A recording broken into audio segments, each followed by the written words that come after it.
Road CM की जिद्दी secretary part 26। वर्तिका की हाँ वरदान के कानों में किसी पवित्र मंत्र की तरह गूंजी थी। वरदान ने पल भर के लिए अपनी आंखें मूंद लीं, जैसे वह उस समर्पण के स्वाद को महसूस कर रहा हो। हवा की सरसराहट और लहरों के शोर के बीच पायल की बारीक सी छनछनाहट गूंज रही थी। वरदान ने बेहद सहेज कर, जैसे किसी नाजुक फूल को छू रहा हो, पायल वर्तिका के टखने पर बांध दी थी। पायल का वह ठंडा स्पर्श वर्तिका के पूरे शरीर में एक गर्म लहर की तरह दौड़ गया था। वरदान अभी भी घुटनों के पल बैठा था।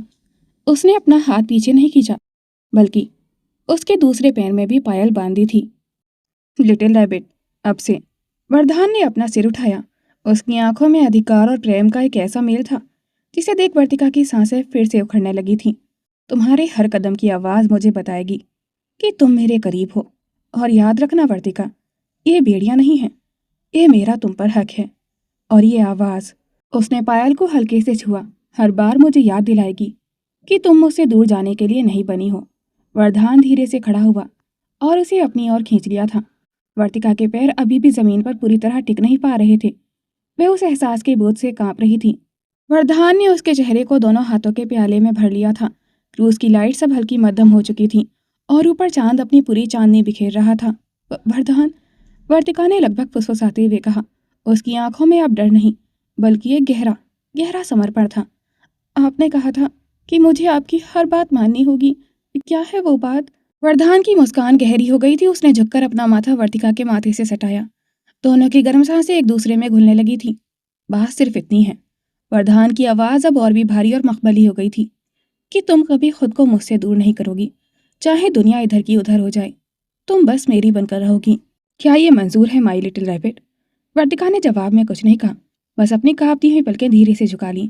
उसकी खामोशी में इकरार की ऐसी खुशबू थी जिसे वरदान का हर रोम रोम महसूस कर सकता था। उसके चेहरे पर फैली लाली और झुकती हुई नजरें साफ कह रही थी कि वह अपना वजूद उसके नाम कर चुकी है।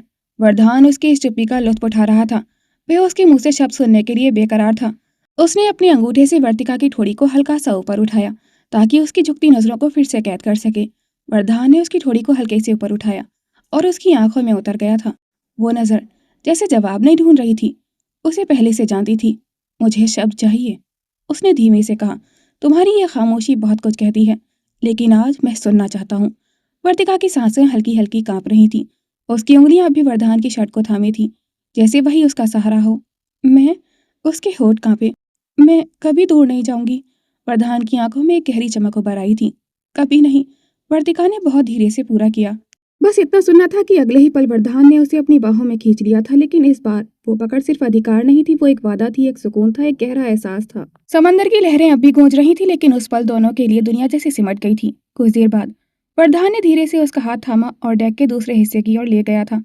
वर्तिका ने जैसे ही देखा, उसकी आंखें फिर से हैरानी से फैल गई थी। वहां एक छोटा सा सेटअप था।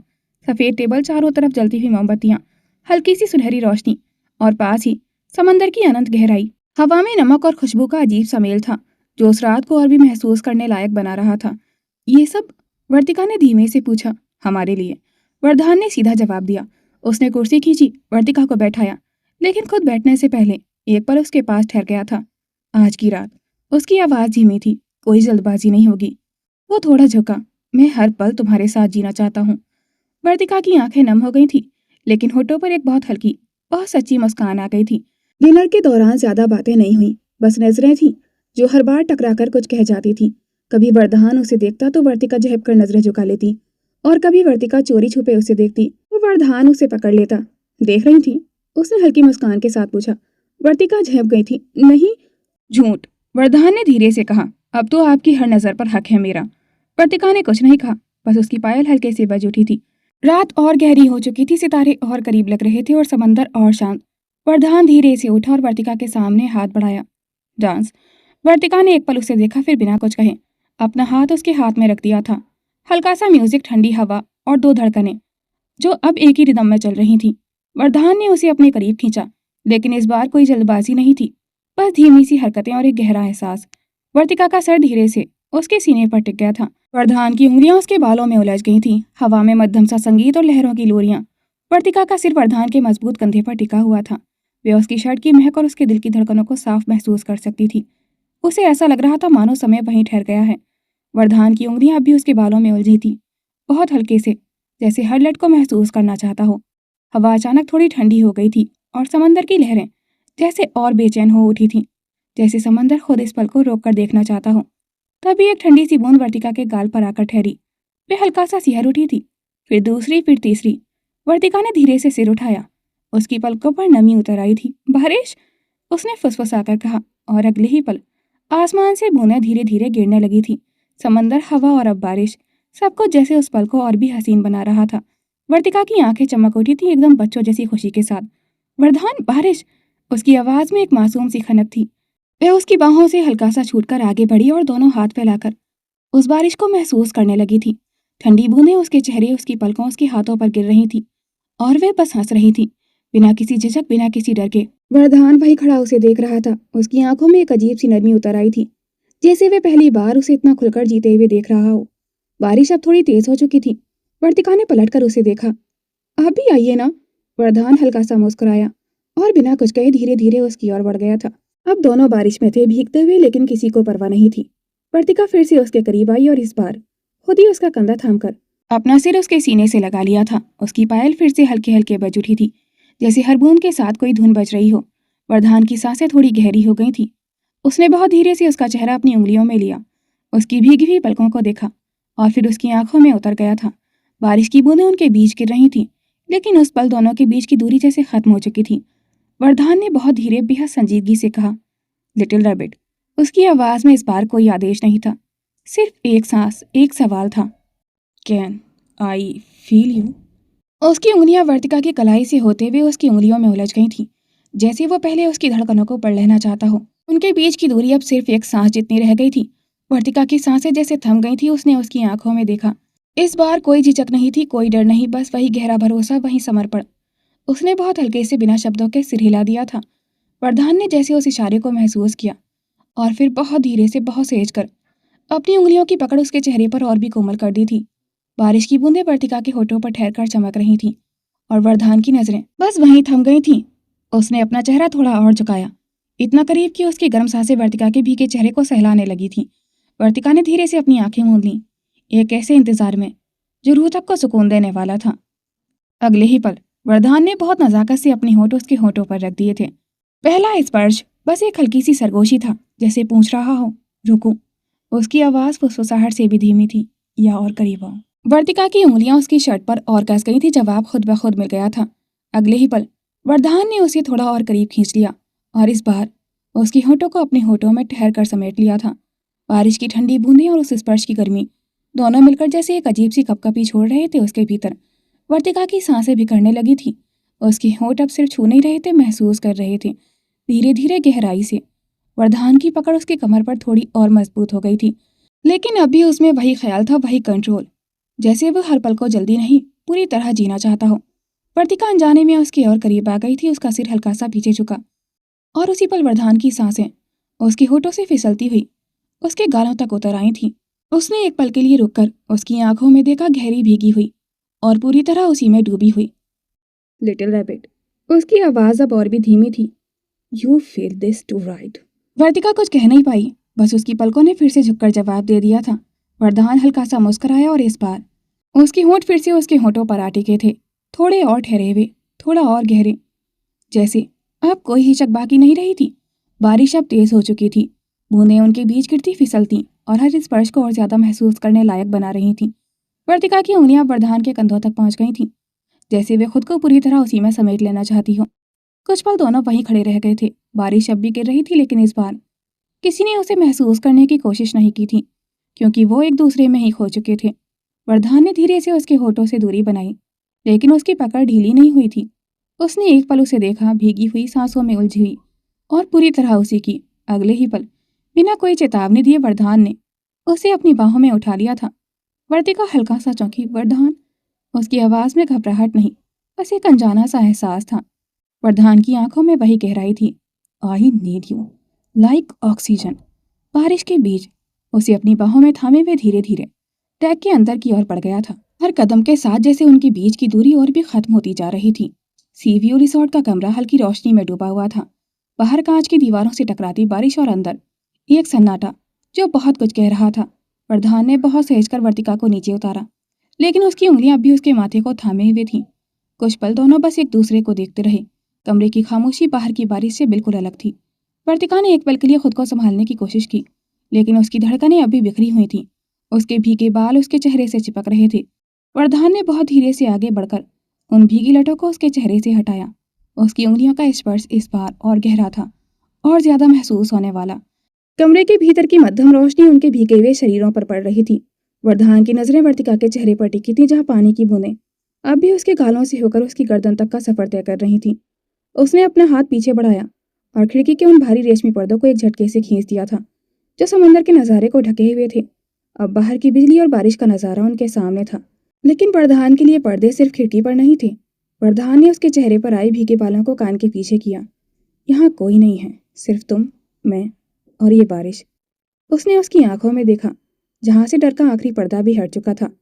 उसने वर्तिका के कानों के पास झुककर फुसफुसाया, आज तुम्हें खुद छुपाने की जरूरत नहीं, ना अपनी धड़कनें, ना अपनी चाहत। वरदान के हाथ वर्तिका की भीगी हुई डोरियां और उसके पायल के खनक के करीब थे। वर्तिका ने अपनी आंखें मूंद ली थी। खिड़की से आती चांदनी और समंदर की लहरों का शोर इस लम्हे को और भी नशीला बना रहा था। वरदान ने उसे बिस्तर पर धीरे से लिटाया। वर्तिका का दिल जोरों से धड़कने लगा था। वरदान उसके ऊपर झुका, उसके चेहरे को अपनी उंगलियों से सहलाते हुए उसकी आंखों में झांका। आज की रात मैं तुम्हें बस अपने पास महसूस करना चाहता हूँ। वरदान की नजरों की तपिश वर्तिका के रोम रोम में उतर रही थी। कमरे में छाई उस मदहोश कर देने वाली खामोशी में बटनों के खुलने की हल्की सी आवाज भी वर्तिका के दिल की धड़कनें बढ़ा रही थी। वरदान ने अपनी शर्ट उतारकर एक तरफ फेंक दी थी। चांद की मध्यम रोशनी जब उसके मजबूत और तराशे हुए जिस्म पर पड़ी तो नजारा और भी गहरा और खूबसूरत हो गया था। वर्तिका ने अपनी पलकें झुका ली, लेकिन वरदान बड़ी कोमलता से उसकी धड़कनों पर अपना हक जता रहा था। एक एक कर वह उसे उन बंदिशों से आजाद करने लगा जो अब तक उनके बीच एक फासला बनी हुई थी। जैसे जैसे वे पर्दे हटते गए, वर्तिका को महसूस हुआ कि वह सिर्फ लिबासों से नहीं, बल्कि अपनी तमाम झिझक से भी आजाद हो रही है। समंदर की लहरों का शोर अब उनके कमरे की धड़कनों के साथ मिल चुका था। वरदान की उंगलियों की छुअन किसी मखमली एहसास की तरह वर्तिका के वजूद को छू रही थी।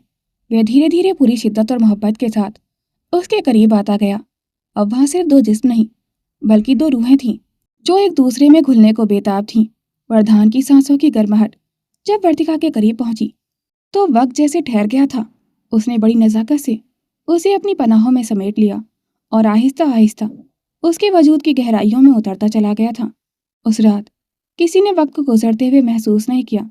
बस धड़कनें थीं जो एक ही लय में बह रही थीं, और दो रूहें जो धीरे धीरे एक ही एहसास में सिमटती जा रही थीं, जहाँ सिर्फ मुकम्मल सुकून और बेपनाह चाहत का बसेरा था। वर्तिका की पलकों पर अब नींद की नरम चादर उतरने लगी थी। उसके चेहरे पर एक अजीब सा सुकून था, जैसे बरसों की थकान, डर, झिझक सब कुछ कहीं पीछे छूट गया हो। उसने हल्के से वरदान को थाम रखा था, जैसे अब भी यकीन कर रही हो कि ये पल सच है। धीरे धीरे उसकी पकड़ ढीली पड़ी और वह उसकी बाहों में ही सिमट गई थी।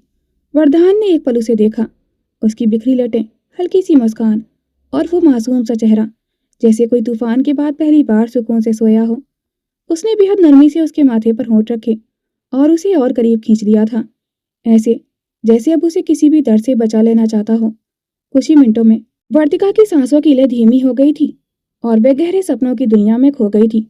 वरदान ने महसूस किया कि उसकी बाहों में कैद वह नन्ही सी जान अब सो चुकी है। वरदान ने एक गहरी सांस ली, जैसे उस पल को अपने अंदर कहीं संभाल लेना चाहता हो।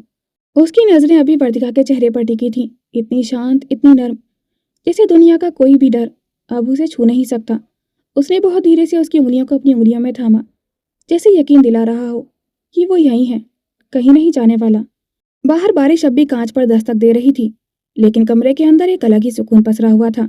वरदान ने थोड़ा सा और सरक कर उसे आराम से अपने करीब किया, उसकी चादर ठीक की ताकि ठंड उसे छू भी ना सके।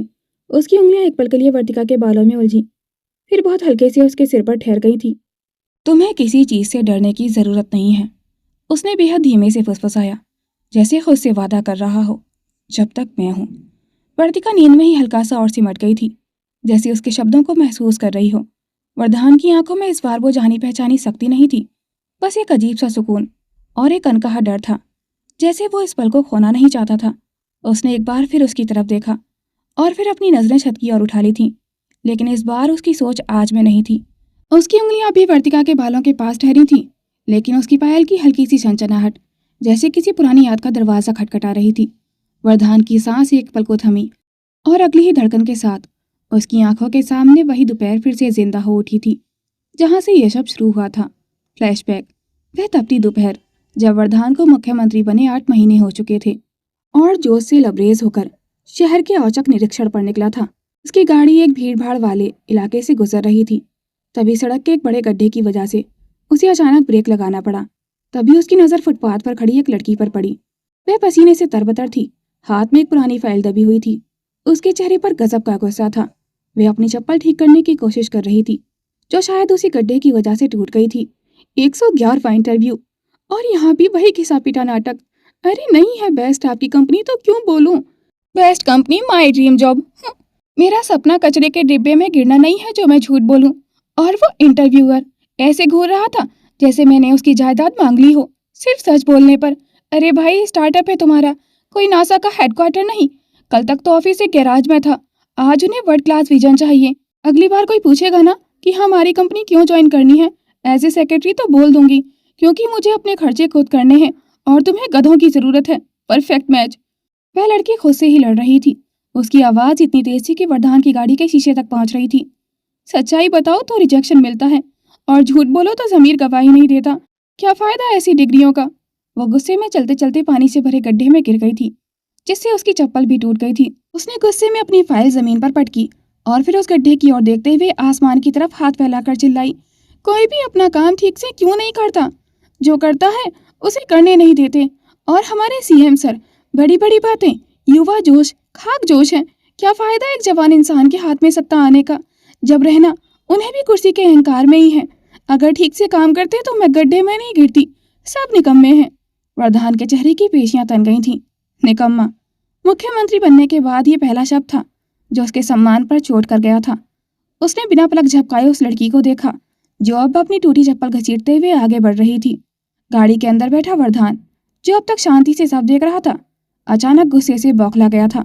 मुख्यमंत्री बनने के बाद पहली बार किसी ने सीधे तौर पर उसे निकम्मा कहा था। उसके सुरक्षाकर्मी उसे रोकने की कोशिश करते रहे पर वरदान ने इशारा किया कि गाड़ी रोकी जाए। उस दिन वह गुस्से से भरा हुआ था। उसे लगा था कि वह इस बदतमीज लड़की को उसकी औकात याद दिलाएगा। उसने बस इतना कहा, मदन इस लड़की की फाइल कल सुबह मेरे टेबल पर होनी चाहिए। अगले दिन जब वर्तिका कैबिन में दाखिल हुई तो वरदान को सामने देख उसके जैसे पैरों के नीचे से जमीन खिसक गई थी। वरदान अपनी शाही कुर्सी पर बैठा था। चेहरे पर कोई भाव नहीं था, बस आंखों में एक बर्फीली सख्ती थी। उसने पूरे 2 घंटे तक वर्तिका का इंटरव्यू लिया था। वह ज्यादा नहीं बोलता था, बस एक के बाद एक ऐसे पेचीदा सवाल करता गया जो वर्तिका के दिमाग की नसें हिला दें। वह समझ चुका था कि ये लड़की जितनी विद्रोही है उतनी ही काबिल भी, लेकिन उसका ईगो उस हिसाब को बराबर करना चाहता था। प्रधान ने खामोशी से एक कॉन्ट्रैक्ट उसकी ओर सरकाया। साइन कीजिए। मेरे पिछले सेक्रेटरी प्रेशर नहीं झेल पाए। देखते हैं आपकी सच्चाई और काबिलियत यहाँ कितनी टिकती है। वर्तिका ने गुस्से और चुनौती में आकर तुरंत दस्तखत कर दिए थे। जैसे ही उसने पेन रखा वरदान के होठों पर एक बहुत बारीक शातिर मुस्कान उभर आई थी। उसने ठंडे लहजे में कहा, क्लॉज नंबर 15 पढ़ लीजिए। अगर आपने अपनी मर्जी से ये जॉब छोड़ी तो आपको 4 करोड़ रुपए की पेनल्टी भरनी होगी। वर्तिका का चेहरा सफेद पड़ गया था। क्या 4 करोड़? आप सच में सीएम ही है ना? वरदान ने अपनी गहरी आंखों से उसे घूरा और कुर्सी पर पीछे की ओर झुकते हुए बस इतना कहा, अब आप मेरी सेक्रेटरी हैं मिस वर्तिका, काम शुरू कीजिए। वर्तिका उसे देखते हुए मन ही मन बुदबुदाई, जंगली प्रोटे कहीं के, पहले नहीं बता सकते थे? वरदान की पैनी नजरें उस पर टिकी थी जैसे उसने उसकी खामोशी भी सुन ली हो। कुछ कहा आपने? उसने बेहद ठंडे लेकिन हल्के सख्ती भरे लहजे में पूछा। वर्तिका एक पल के लिए अटक गई थी, फिर तुरंत नजरें झुकाकर बोली, नहीं सर। अच्छा है। वरदान कुर्सी पर थोड़ा आगे झुका। उसकी उंगलियां टेबल पर धीमी धीमी थाप दे रही थीं, क्योंकि यहाँ हर बात सोच समझकर बोलनी पड़ती है मिस वर्तिका। वर्तिका ने हल्के से होंठ भींच लिए। डर था लेकिन उससे कहीं ज्यादा जिद। और एक बात, वरदान की आवाज फिर गूंजी, यहाँ काम करने वाले लोग बहाने नहीं रिजल्ट देते हैं। वर्तिका ने तुरंत उसकी आंखों में देखा, इस बार बिना झिझक के। तो फिर आपको शिकायत का मौका नहीं मिलेगा सर। कैबिन में एक पल के लिए फिर सन्नाटा छा गया था। वरदान की आंखों में हल्की सी चमक उभरी, जैसे उसे यही जवाब चाहिए था। देखते हैं, उसने धीरे से कहा। आप टिकती कितने दिन हैं? वर्तिका बिना कुछ कहे मुड़ी, लेकिन दरवाजे तक पहुंचकर एक पल के लिए रुकी। उसने पीछे मुड़कर नहीं देखा, बस इतना कहा, जितना जरूरी होगा उतना दरवाजा बंद हुआ और उसी के साथ कैबिन में एक अजीब सी खामोशी रह गई थी। वरदान की यादों का सिलसिला टूट गया था। उसने अपनी बाहों में सोई हुई वर्तिका के मासूम चेहरे को निहारा। सबक सिखाने के लिए लाया था आपको, उसने बहुत धीमे से लगभग फुसफुसाते हुए कहा, पर पता ही नहीं चला कि कब खुद आपका कैदी बन बैठा। उसने धीरे से उसका माथा चूमा और उसे अपने करीब समेट लिया था। अब तुम कहीं नहीं जाओगी, उसने बहुत धीरे से कहा, जैसे ये वादा उससे ज्यादा खुद से कर रहा हो। समंदर की लहरों का शोर अब उनकी धड़कनों के साथ मिलकर एक सुकून भरी लय बना रहा था। अगली सुबह की सुनहरी धूप खिड़की के पर्दों को चीरती हुई क्रूज के अंदर अपनी जगह बना चुकी थी। घड़ी की सुइयां दोपहर के 1 बजा रही थी, लेकिन कमरे के भीतर का माहौल अभी भी रात के उसी सुकून में डूबा हुआ था। प्रधान और वर्तिका दोनों गहरी नींद में थे, एक दूसरे की बाहों में सिमटे हुए, जैसे वक्त उनके लिए ठहर गया हो। तभी साइड टेबल पर रखे वर्तिका के फोन की तीखी रिंग उस सुकून भरे कमरे में अचानक गूंज उठी थी। वर्तिका ने हल्का सा करवट बदली, लेकिन उसकी नींद अभी भी गहरी थी। वरदान की भौहें हल्की सी सिकुड़ी, उसकी आंखें आधी खुली, नींद अभी पलकों से चिपकी हुई थी। फोन लगातार बज रहा था। बिना ठीक से देखे उसने हाथ बढ़ाकर वर्तिका का फोन उठाया और सीधे अपने कान से लगा लिया था। इससे पहले कि वो कुछ बोलता, उधर से एकदम चहकती हुई आवाज आई, वर्तु, ओ माय गॉड, उठा लिया तूने? जल्दी बता, कैसी रही first night? CM sir romantic निकली या फिर वही सख्त टाइप? प्रधान की आंखें एकदम से पूरी खुल गई थी। वो एक पल के लिए बिल्कुल स्थिर रह गया था। उसे नहीं पता था लड़कियां इस तरह की बातें करती हैं। हेलो वर्तु, बोल ना यार। आस्था की आवाज और भी एक्साइटेड हो गई थी। देख, मैं सुबह से कॉल कर रही हूँ, तो उठ ही नहीं रही थी। अब बता क्या हुआ? उन्होंने कुछ स्पेशल प्लान किया था? तो रोई तो नहीं थी? या फिर ओह गॉड, कहीं तो बेहोश तो नहीं हो गई थी? प्रधान के होठों पर अनजाने में एक हल्की सी मुस्कान खिंच गई थी। उसने एक नजर अपनी सीने से सिमटी हुई वर्तिका पर डाली, जो अब भी बेखबर नींद में थी। उसके बाल उसके चेहरे पर हल्के हल्के बिखरे हुए थे। और सुन, आस्था बिना रुके बोले जा रही थी, सीएम सर तो वैसे बहुत डेंजरस लगते हैं, लेकिन अंदर से सॉफ्ट निकले या नहीं? तुझे डर तो नहीं लगा? उन्होंने आस्था बस इतना ही बोल पाई थी कि पूछताछ खत्म हो गई हो तो। प्रधान ने आखिरकार धीमे लेकिन बेहद ठंडे अंदाज में कहा, अब फोन रख दीजिए। उधर कुछ सेकंड के लिए एकदम सन्नाटा छा गया था। फिर ये आवाज, आस्था की आवाज एकदम से धीमी हो गई थी। ये वर्तु नहीं है? प्रधान ने हल्का सा सिर टिकाया। उसकी उंगलियां भी वर्तिका के बालों में उलझी हुई थी। सही पहचाना आपने, उसने उतनी ही शांति से जवाब दिया। उधर से एकदम घबराई हुई फुसफुसाहट हुई। CM sir? प्रधान की आंखों में इस बार साफ सख्ती आ गई थी। जी, उसने बिल्कुल सीधा जवाब दिया। और आप शायद वो हैं जिन्हें अपनी दोस्त की पर्सनल लाइफ में जरूरत से ज्यादा दिलचस्पी है। नहीं सर, मैं तो बस वो मतलब, आस्था एकदम से हकलाने लगी थी। मैं तो बस उसका हाल पूछ रही थी। प्रधान की नजर फिर से वर्तिका पर गई, जो अब उसकी शर्ट को हल्के से पकड़कर और करीब सिमट गई थी। उसकी आवाज इस बार थोड़ी धीमी हो गई थी। वो ठीक है, बस 2 शब्द, लेकिन उनमें एक अजीब सी गहराई थी। उधर से फिर हल्की सी हिम्मत जुटाकर आस्था बोली, तो वो वर्तु ठीक है ना? प्रधान ने हल्के से उसके सिर पर हाथ फेरा, जैसे उस सवाल का जवाब उसी स्पर्श में दे रहा हो। सो रही हैं, उसने शांत स्वर में कहा, और अभी उन्हें सोने दीजिए। उधर कुछ सेकंड तक बस हल्की सी सांसों की आवाज आई, जैसे आस्था समझ ही नहीं पा रही थी कि अब क्या बोले। फिर उसने धीरे से कहा, जी सर, मैं बस। और एक बात। प्रधान की आवाज इस बार पहले से थोड़ी सख्त हो गई थी, धीमी लेकिन साफ तौर पर सीमाएं तय करती हुई। आस्था एकदम चुप हो गई थी। प्रधान ने अपनी नजरें वर्तिका से हटाई नहीं। उसकी उंगलियां अभी उसके बालों में बेहद हल्के से चल रही थीं। आपको जो भी जानना है, उसने ठहर कर कहा, वो अभिज्ञान से सीखिएगा। उधर से हल्की सी घबराई हुई आवाज आई, जी। प्रधान की आंखों में इस बार वही ठंडी अधिकार भरी चमक लौट आई थी, क्योंकि उसने बेहद संतुलित लहजे में आगे कहा, हम वापस आकर आपकी और अभिज्ञान की शादी की बात करने वाले हैं। कमरे में एक पल को जैसे हवा भी थम गई थी। उधर फोन के उस पार पूरी खामोशी थी। फिर क्या? आस्था की आवाज इस बार पूरी तरह से हिल चुकी थी। सर, ये अचानक। लेकिन प्रधान ने उसे पूरा बोलने का मौका तक नहीं दिया था। अचानक नहीं है, उसने सीधा जवाब दिया, बस आपको अभी पता चला है। आस्था बिल्कुल चुप रह गई थी। प्रधान ने एक बार फिर वर्तिका की तरफ देखा। वो अभी उसी मासूमियत से उसकी बाहों में सिमटी हुई थी, जैसे इस सबसे बिल्कुल अनजान। उसके होठों पर हल्की सी मुस्कान आई, लेकिन आवाज अब भी उतनी ही संयत थी। और हाँ, अगली बार फोन करने से पहले समय देख लिया कीजिए। मुझे अपने पर्सनल स्पेस में इंटरफेयर पसंद नहीं। इधर से तुरंत कॉल कट गया था। जी सर, सॉरी सर। बेचारी आस्था उधर से बस बोलती रह गई थी। वरदान ने कॉल काट दिया था।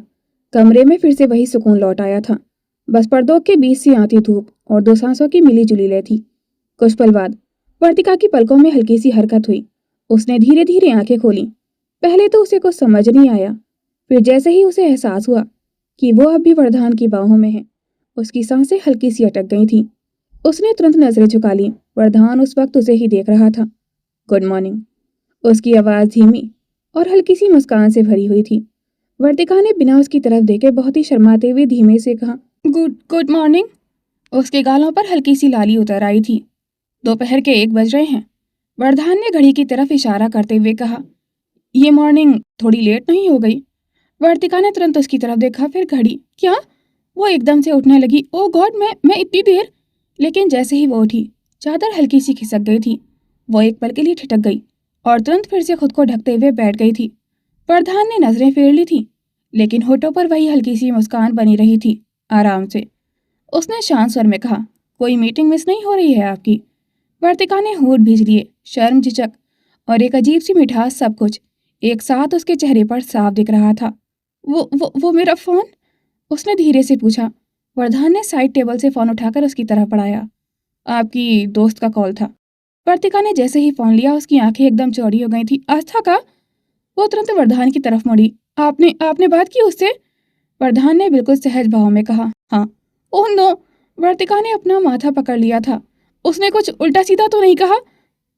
बहुत कुछ, वरदान ने बीच में ही कहा। वर्तिका ने धीरे धीरे उसकी तरफ देखा। और आपने क्या कहा? वरदान थोड़ा झुका, उसके करीब आया, इतना कि उसकी सांसें वर्तिका के चेहरे से टकराने लगी थी। वो बाद में बताऊंगा, उसने हल्के से कहा। पहले आप फ्रेश हो जाइए। वर्तिका कुछ सेकंड तक उसे देखती रह गई थी, फिर बिना कुछ बोले जल्दी से उठी और वॉशरूम की तरफ चली गई थी। करीब 20 मिनट बाद वर्तिका बाहर आई। उसने इस वक्त एक soft white off shoulder top पहन रखा था। नीचे एक लंबी फ्लोई स्कर्ट, हल्के क्रीम रंग पर बिखरे छोटे छोटे फूल, पीच और पिंक के नरम शेड्स, जैसे किसी ने बस एहसासों को कपड़े पर उतार दिया हो। बाल हल्के से गीले, चेहरा ताजा, लेकिन आंखों में अब भी वही झिझक थी। जैसे ही उसने बाहर डेक में कदम रखा, वो रुक गई थी। टेबल पर नाश्ता सजा हुआ था, सिंपल लेकिन बेहद सलीके से। वरदान प्लेट सेट कर रहा था। वर्तिका ने हैरानी से उसे देखा। ये आपने? हाँ, उसने बिना उसकी तरफ देखे जवाब दिया। कोशिश की है, उम्मीद है खाने लायक होगा। वर्तिका धीरे धीरे उसके पास आई। उसकी आंखों में हल्की सी चमक आ गई थी। आप कुक भी करते हैं? वरदान ने हल्का सा कंधा उचका दिया। जरूरत पड़ने पर सब आ जाता है। वो कुर्सी खींचकर उसके लिए बैठने का इशारा करता है। वर्तिका चुपचाप बैठ गई थी। वरदान ने प्लेट में थोड़ा सा खाना परोसा और फिर बिना कुछ कहे एक कोर उठाकर उसकी तरफ बढ़ाया। वर्तिका एकदम से रुक गई थी। वो मैं खुद। मुझे पता है। वरदान ने उसकी बात बीच में ही रोक दी थी। लेकिन आज मैं खिलाना चाहता हूँ। उसकी आवाज में कोई जबरदस्ती नहीं थी, बस एक शांत सा अधिकार था। वर्तिका ने धीरे धीरे उसकी तरफ देखा, फिर बिना कुछ बोले हल्के से आगे झुककर वो कोर खा लिया था। कुछ सेकंड दोनों के बीच खामोशी रही। कैसा है? वरदान ने पूछा। वर्तिका के होठों पर हल्की सी मुस्कान आ गई थी। अच्छा है। सच? उसने सिर हिलाया।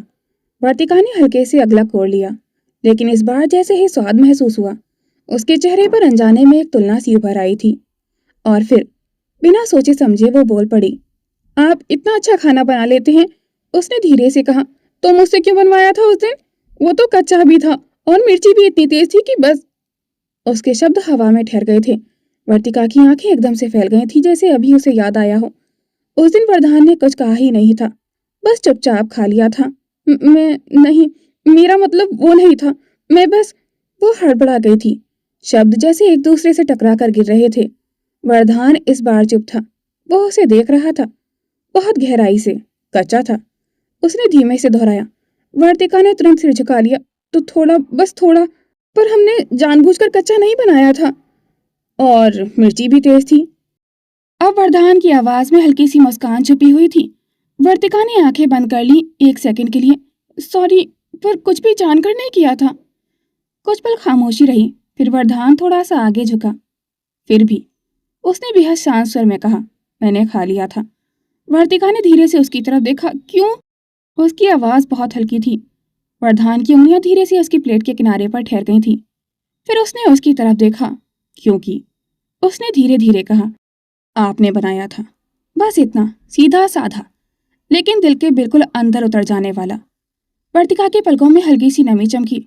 उसने तुरंत नजरें झुका ली थीं और वरदान की नजरें अभी भी उसी पर टिकी हुई थीं। अब उसने बहुत धीमे से कहा। वर्तिका ने हल्का सा सिर उठाया। आपकी हर सुबह। उसकी आवाज में वही शांत सा अधिकार था। ऐसी ही होगी मेरे साथ। वो कुछ देर ठहर कर बोला। वर्तिका कुछ नहीं बोली, बस उसकी पायल बहुत हल्के से बज उठी थी, जैसे उसने उसकी बात का जवाब दे दिया हो।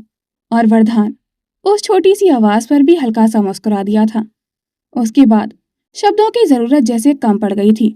बस छोटे छोटे पल थे जो बिना कुछ कहे बहुत कुछ कह जाते थे। अगले 2 दिन जैसे वक्त ने सच में पंख लगा लिए हों। सुबह उसी सुकून के साथ होती थी जहां वरदान की आवाज और वर्तिका की हल्की सी झिझक धीरे धीरे एक आदत बनती जा रही थी। कभी डेक पर साथ बैठकर कॉफी, जहां वर्तिका समंदर को देखती रहती और वरदान उसे, कभी हल्की सी नोक-झोंक जहां वर्तिका कुछ कहती और वरदान बस एक नजर से उसे चुप करा देता और वो सच में चुप हो जाती थी। कभी बिना वजह उसकी पायल की आवाज पर वरदान का यूं ही मुड़कर देख लेना, जैसे वो अब उस आवाज का आदी हो चुका हो।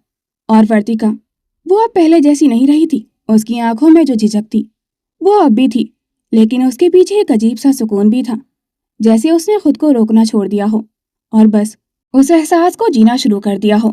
कभी कभी वो खुद ही उसके पास आकर खड़ी हो जाती, बिना कुछ कहे, और वरदान बिना पूछे उसे अपने करीब खींच लेता, जैसे अब सवालों की जरूरत ही नहीं रही थी।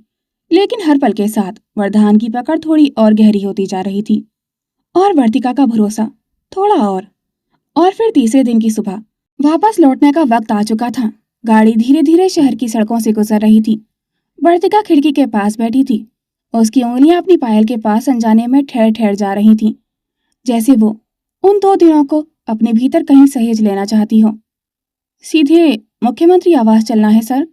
ड्राइवर ने पूछा। नहीं। वरदान की आवाज शांत थी लेकिन साफ। उसने एक पल के लिए वर्तिका की तरफ देखा, जो अब भी खामोशी से बाहर देख रही थी। फिर बोला, शांति वाटिका। वर्तिका ने हल्का सा सिर उसकी तरफ मोड़ा। शांति वाटिका? उसने धीमे से दोहराया। वरदान की नजरें उस पर टिकी थीं। हाँ। वरदान की आवाज में एक अजीब सा ठहराव था, जैसे वो सिर्फ एक जगह का नाम नहीं ले रहा हो, बल्कि कोई अधूरा एहसास पूरा करने जा रहा हो। गाड़ी धीरे धीरे शहर की भीड़ से निकलकर एक शांत हरियाली से घिरे रास्ते पर मुड़ गई थी। कुछ ही मिनटों बाद वर्तिका की नजर जैसे ही सामने पड़ी थी वो ठिठक गई। शांति वाटिका आज वैसी नहीं थी जैसी उसने सोची थी। पूरा बंगला जैसे रोशनी में नहाया हुआ था। दरवाजे पर गेंदे और गुलाब के फूलों की लंबी लंबी झालरें, आंगन में रंगोली, सीढ़ियों पर दियों की कतार, सब कुछ बिल्कुल वैसा जैसे किसी दुल्हन का स्वागत होने वाला हो। वर्तिका की आंखें हैरानी से फैल गई थीं। ये, उसकी आवाज अब फुसफुसाहट बनकर रह गई थी। वरदान गाड़ी से उतरा, फिर उसकी तरफ बढ़कर दरवाजा खोला। आइए, उसने बहुत धीमे से कहा। वर्तिका जैसे अभी समझ नहीं पा रही थी, लेकिन फिर भी उसका हाथ थामकर नीचे उतर आई थी। दरवाजे पर सुलोचना जी खड़ी थी, हाथ में आरती की थाली। चेहरे पर एक सुकून भरी मुस्कान थी, जैसे वो किसी का इंतजार कर रही थी बहुत समय से। वर्तिका एकदम से रुक गई थी। आंटी? आंटी नहीं, माँ, सुलोचना जी ने प्यार से उसके गाल थपथपाते हुए कहा। माँ? वर्तिका की आवाज हल्की सी कांप गई थी। सुलोचना जी की आंखें भर आई थीं। आओ बेटा, उन्होंने बहुत प्यार से कहा। वर्तिका ने एक पल के लिए वरदान की तरफ देखा। उसकी आंखों में सवाल थे और दिल में एक अजीब सी धड़कन। वरदान बस उसे देख रहा था, फिर बेहद शांत लहजे में बोला, आपने कहा था ना कि आपको शादी शादी जैसी नहीं लगी। एक पल का ठहराव के बाद उसने आगे कहा, तो सोचा वो कमी भी पूरी कर दी जाए। वर्तिका की आंखों में जैसे एक साथ 100 भाव उतर आए थे, हैरानी, खुशी और एक ऐसा एहसास जिसे वो शब्दों में बांध ही नहीं पा रही थी।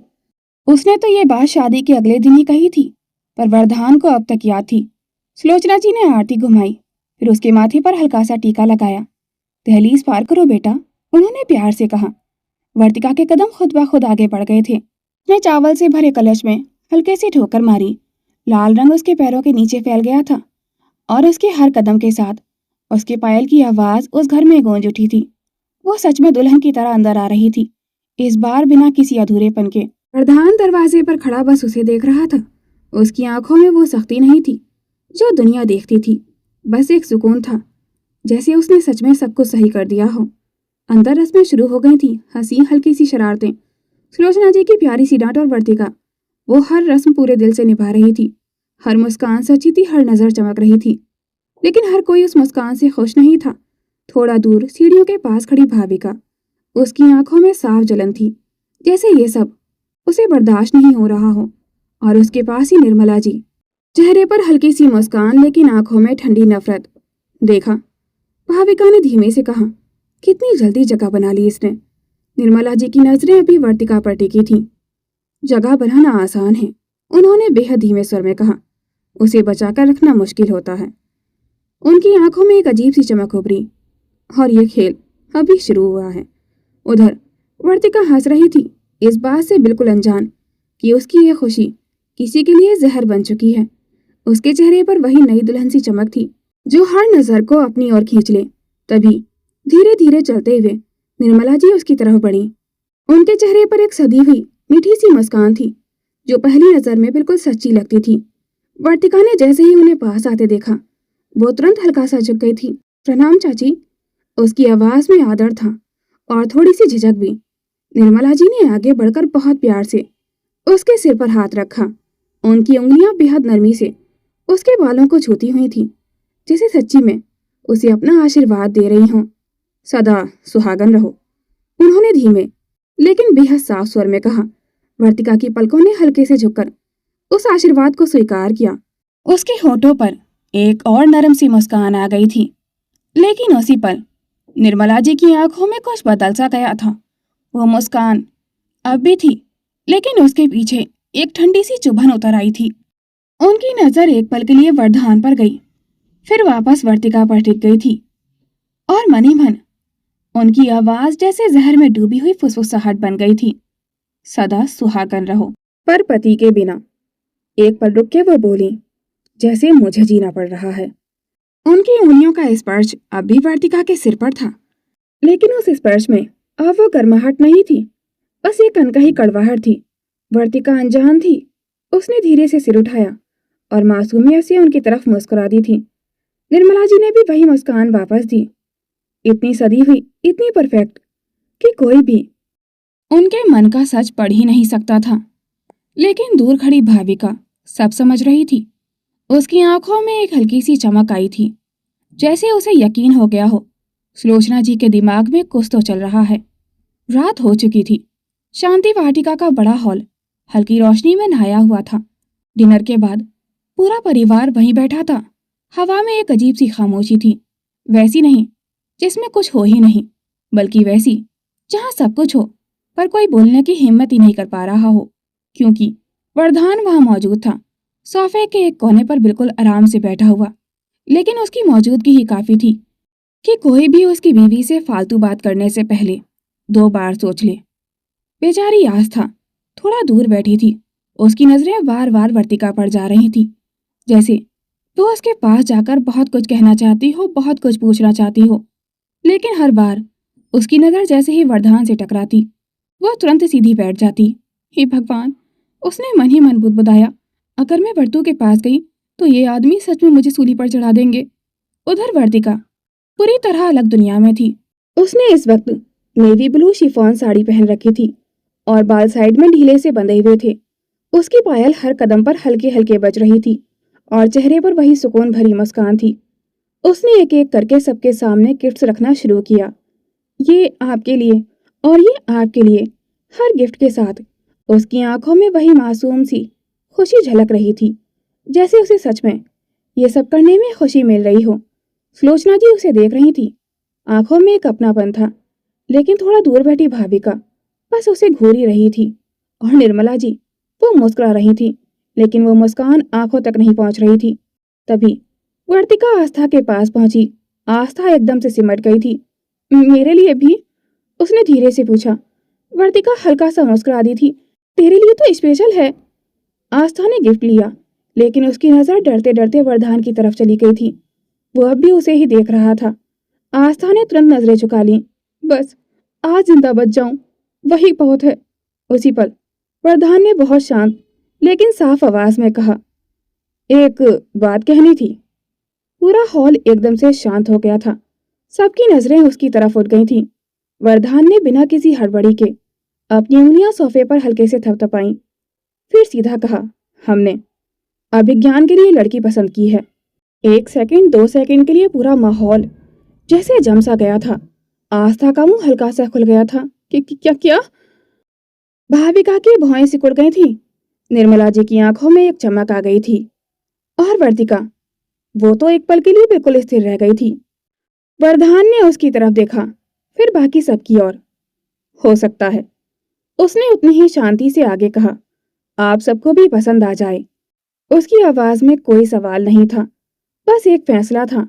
वरदान की बात जैसे ही खत्म हुई, पूरा हॉल कुछ सेकंड के लिए बिल्कुल शांत हो गया था। सबकी नजरें अब अभिज्ञान पर थीं। अभिज्ञान की उंगलियां सोफे के किनारे पर जकड़ गई थीं। उसकी आंखों में साफ हैरानी थी, जैसे वो अभी भी समझने की कोशिश कर रहा हो। ये क्या सुन लिया उसने? उसकी नजर अनजाने में आस्था पर चली गई थी, जो पहले से ही घबराई हुई बैठी थी। अब उसका चेहरा और भी सख्त हो गया था।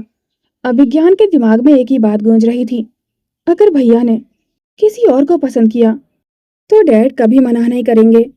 उसने धीरे से मुट्ठी भींची और अचानक उठ खड़ा हुआ था। भैया मैं, लेकिन वो अपनी बात पूरी कर पाता उससे पहले ही वरदान की आवाज फिर से गूंजी, शांत लेकिन सीधी, आस्था। एक शब्द, बस एक नाम। अभिज्ञान वहीं रुक गया था। पूरे हॉल में जैसे हल्की सी हलचल हो गई थी। सबकी नजरें एक साथ आस्था की तरफ घूम गई थीं। वरदान ने बिना किसी हिचक के आगे कहा, हमने आस्था को पसंद किया है। एक पल के लिए जैसे किसी ने वक्त रोक दिया हो, अभिज्ञान की आंखें फैल गई थीं। हाँ, आस्था? उसके होठों से बस इतना ही निकल पाया था। वो कितना खुश था, ये तो वो बता भी नहीं सकता था। उसकी नजर फिर से आस्था पर ठहर गई थी, और इस बार उसकी आंखों में जो था वो साफ था, राहत, यकीन और एक अनकही खुशी। लेकिन वरदान यहीं नहीं रुका। और हम चाहते हैं, उसने बहुत ही सहजता से आगे कहा, कि ये शादी अगले महीने की 6 तारीख को हो। 6 तारीख? अभिज्ञान इस बार सच में हैरान रह गया था, इतनी जल्दी? उधर वर्तिका की आंखें चमक उठी थीं। आस्था? वो लगभग खुशी से उसके सामने आ गई। मतलब तुम मेरी देवरानी बनने वाली हो? उसकी आवाज में इतनी सच्ची खुशी थी, जैसे ये फैसला उसके अपने दिल से निकला हो। आस्था ने उसकी तरफ देखा, लेकिन उसके चेहरे पर वो खुशी नहीं थी जिसकी सबको उम्मीद थी। वरदान पहले ही सुलोचना जी और सूर्य प्रताप जी से अभिज्ञान के बारे में बात कर चुका था, क्योंकि वो जानता था अभिज्ञान थोड़ा शर्मीला है। उसकी शादी की बात हमेशा दूसरों को ही कहनी पड़ती है। पहले भी अर्णव ने ही सुलोचना जी और सूर्य प्रताप जी को उसके प्यार के बारे में बताया था। आस्था की आंखें हल्की सी नम हो गई थीं और वो चुपचाप नजरें झुका गई थी। ये देखकर प्रभाजी की नजर उस पर टिक गई थी। क्या हुआ बेटा? उन्होंने प्यार से पूछा। तुम खुश नहीं हो? आस्था की पलकों ने झुककर अपने आंसू छुपाने की कोशिश की, लेकिन आवाज साथ नहीं दे पाई थी। नहीं, ऐसी बात नहीं है, उसने धीमे से कहा। बस माँ की याद आ रही है। कमरे में हल्की सी खामोशी उतर आई थी। आस्था ने एक हल्की सी हंसी लाने की कोशिश की, लेकिन वो हंसी टूट गई थी। और पापा को अगर शादी का कार्ड भी भेज दूं? उसने नजरें झुकाई ही कहा। तो वो बस इतना पूछेंगे, कितने पैसे भेजने हैं? उसकी आवाज में जो खालीपन था वो सीधे दिल में उतर गया था। वर्तिका का चेहरा तुरंत बदल गया था। उसने आगे बढ़कर उसका हाथ थाम लिया। तभी सुलोचना जी ने धीरे से कहा, बेटा। सूर्य प्रताप जी, प्रभाजी और इंद्र प्रताप जी तीनों की नजरें अब आस्था पर थीं। हम हैं ना? सुलोचना जी ने बहुत प्यार से कहा। प्रभाजी ने भी आगे बढ़कर उसके सिर पर हाथ रखा। तुम अकेली नहीं हो। और तभी इंद्रप्रस्थ जी की आवाज आई, थोड़ी सख्त लेकिन अंदर से भरी हुई। मैंने। उन्होंने हल्का सा भौं चढ़ाते हुए कहा, तुमने और वर्तु में कभी फर्क किया है? आस्था ने तुरंत सिर उठाया। उसकी आंखों में हैरानी थी। इंद्रप्रस्थ जी उसकी तरफ बढ़े। या तुमने मुझे इस काबिल नहीं समझा? उनकी आवाज अब थोड़ी भारी हो गई थी, कि मैं तुम्हारा कन्यादान कर सकूं। आस्था की आंखों में इस बार आंसू ही निकल आए थे।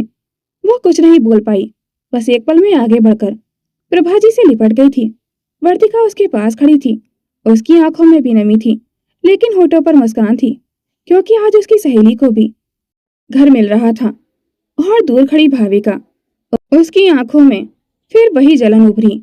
एक और निर्मला जी बस खामोशी से ये सब देख रही थीं। उनके चेहरे पर वही सदी हुई मीठी सी मुस्कान थी, लेकिन आंखों में ठंडी नफरत साफ उतर आई थी। निर्मला जी आस्था की तरफ थोड़ा झुकी और मन ही मन फुसफुसाई, जितना खुश होना है हो लीजिए सब। एक पल के ठहराव के बाद उनकी आंखों में एक अजीब सी चमक उभरी। लेकिन अभिज्ञान की शादी से पहले अगर मैंने इस घर के रिश्तों को सुहा नहीं किया तो मेरा नाम भी निर्मला नहीं। उधर वर्तिका हंस रही थी, इस बात से बिल्कुल अनजान कि उसकी यह खुशी अब किसी की सबसे बड़ी वजह बन चुकी है उसे तोड़ने की। To be continued. दोस्तों, अब इस कहानी के सिर्फ 2 लास्ट पार्ट बचे हैं और नेक्स्ट स्टोरी आप किस तरह की देखना चाहते हैं कमेंट सेक्शन में अपनी राय जरूर शेयर कीजिएगा। और ये कहानी आपके दिल को किस हद तक छू गई थी, अपनी राय डिटेल्ड में कमेंट सेक्शन में जरूर शेयर कीजिएगा। और हो सके तो मेरे साइलेंट व्यूवर्स भी कमेंट कीजिएगा। Thanks for watching. Please like, comment and share this video. Don't forget to subscribe my YouTube channel for more interesting videos.